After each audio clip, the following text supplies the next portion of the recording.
Shabbat Shalom, everybody. I've been eager to speak tonight. Last Saturday morning, we all woke up to L'chaim. L'chaim, a true celebration of life. I have witnessed remarkable things in my life. Marriage, the birth of our kids, our favorite sports team winning that championship, but Saturday was different. For over 250 days, nearly 8 months of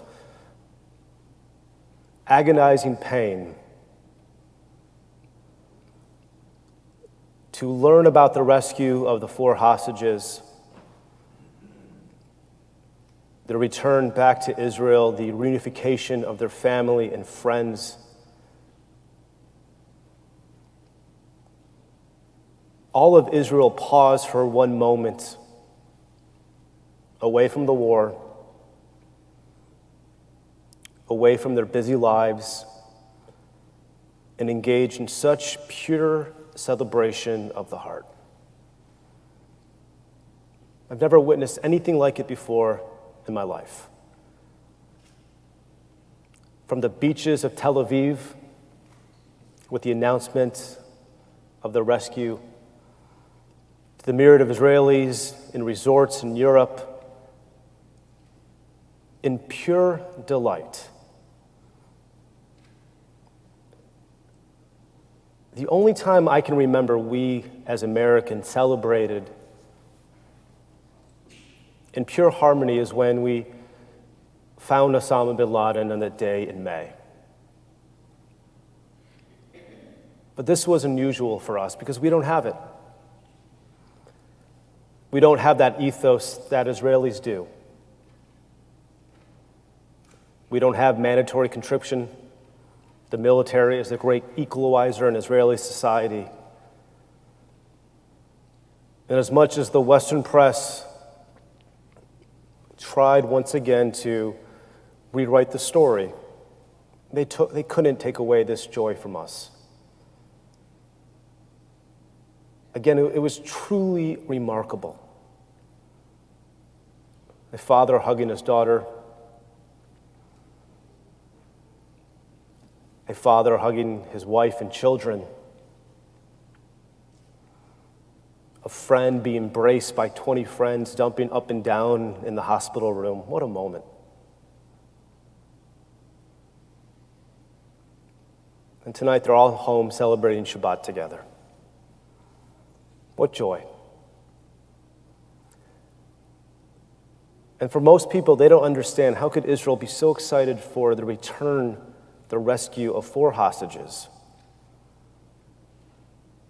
L'chaim, to life. It's this Jewish obligation that we don't leave anybody behind.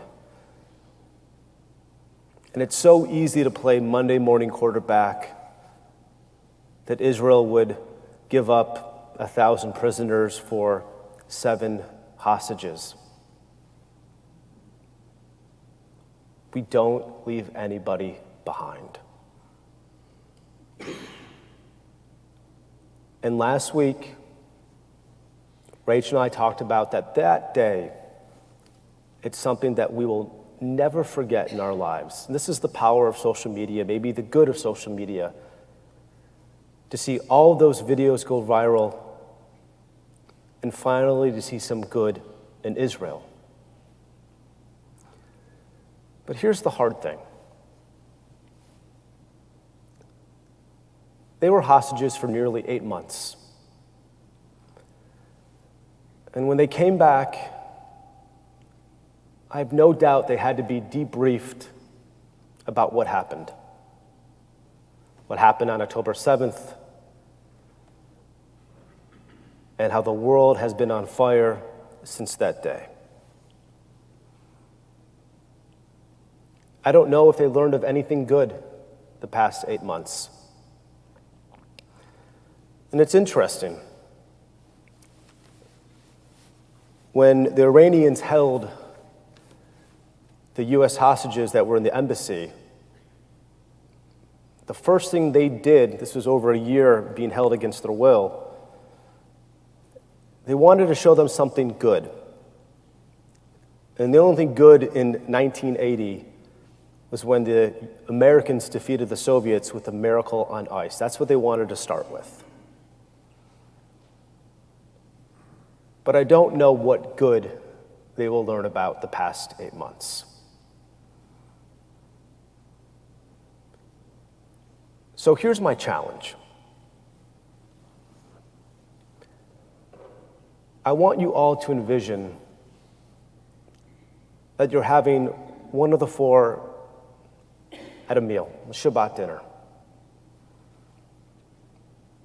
And it's going to be a year from now.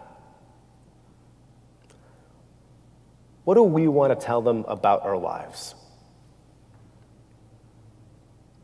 What did we learn? How did we grow? What did we accomplish? How did we suffer? But how do we learn from our mistakes and find meaning from our experiences?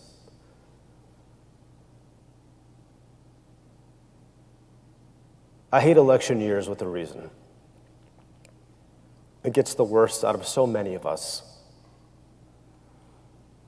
But for this night, this year from now, what do we want to be able to accomplish to tell them the good that we did? Was it performing a mitzvah? Was it visiting someone in the hospital rather than calling someone? Was it checking in on a friend? Was it wrapping tefillin? Was it coming to prayer more? Was it volunteering? Was it making peace with a person that we've had difficulty with? Every year we talk about this during Rosh Hashanah. This is Chesbon Nefesh. This is the examination of the soul, but I want to do it now. What do we want to accomplish to bring good to these four? For 8 months, it's been utter darkness. But we as diasporic Jews, we have all the opportunities in the world to do something good. It's up for us to decide.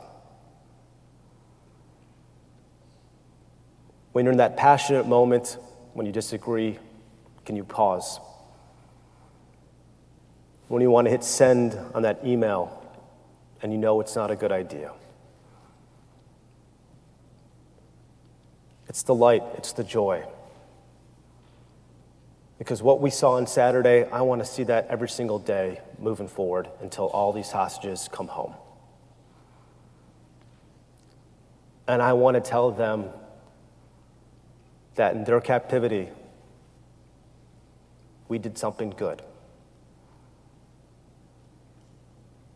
It's up to us, all of us. There's that expression in the Talmud that all of Israel is responsible for one another. It's a catchy teaching, especially when we want to do capital campaigns. But if you look at the commentary, we have to read a few more sentences later. It's about making sure that we, the people of Israel, continue to engage in mitzvot. And now's that time more than ever. Shabbat shalom.